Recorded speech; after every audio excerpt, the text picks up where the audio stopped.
industry on the rise. Sheep milk is a whole lot richer and a whole lot creamier. An export winner, driven by smart technology. This is the only technology that we know of in the world that individually milk meters every single animal.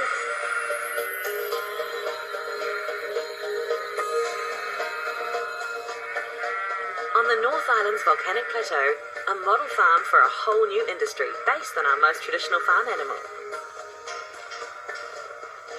The farm, near Taupo, is an innovative partnership between investors and government.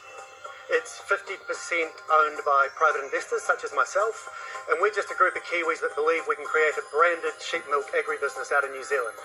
The other 50% is Landcorp, which is an SOE, and Landcorp are looking for alternative uses for sheep, alternative uses for land. We're 3 years into this, the partnership's really, really strong, and having a public-private partnership is really powerful in our markets. The sheep are milked twice a day for 8 months of the year.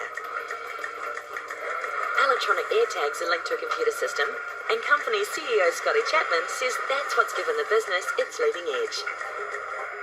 There's a mixture of Swedish technology and local New Zealand technology that we've put together to make it work.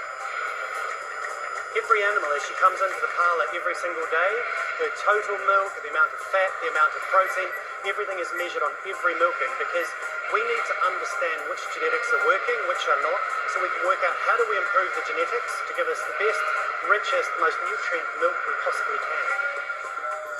The sheep's diet is tightly controlled. They graze outside for a few hours each day, but they spend most of their time undercover, where they're fed a high-protein mix of maize and barley. We've created an environment whereby they're really happy, leave the gate open, they don't want to go out, and we're getting a lot better milk yields with much happier animals. It's just a better system, full stop. It's working really well, and we're sure there's going to be a whole lot more of these.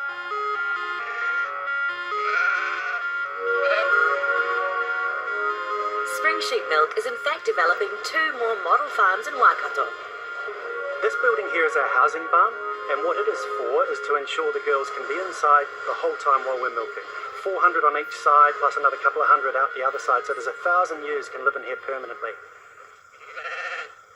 The company has deliberately chosen to set up in a traditional dairy heartland. It hopes that because it's easier on the environment, some dairy farmers will switch to the new industry. We're 30 to 40% naturally less environmentally damaging than cows, and then add in the barn and you're miles ahead in regards to everything from nitrogen leaching through. So there's some massive environmental advantages for New Zealand in this model. The decision that turned sheep milk into a $1 million industry, the one that gave it a real commercial edge, was the idea of turning the milk into powder. When you want to go up to the next scale, the infrastructure, everything in New Zealand is designed around milk powder. When you have a product that has incredibly high nutritional content, is very, very good for digestion and tastes fantastic, it becomes a very, very good story to tell. So add the New Zealand story and what we're doing, and we created real interest with high-value nutrition into pharmaceutical companies. That was the beginning. We started off with Taiwan as our first market. It's a really good proxy market for Asia in regards to you've got savvy consumers that understand quality. So we started in there just over 2 years ago. Last year we added in Vietnam and Malaysia. The sheep milk industry is worth $11 billion worldwide. It's forecast it could earn New Zealand between 200 and 700 million by 2030. Spring Sheep Milk is an industry pioneer that is concentrated on establishing its market first. We create an industry by getting it right offshore, but the enablers are here, and good farming techniques and good genetic techniques are all enablers that help us provide that consumer with what they need. That is how we create a long-term sustainable business for New Zealand.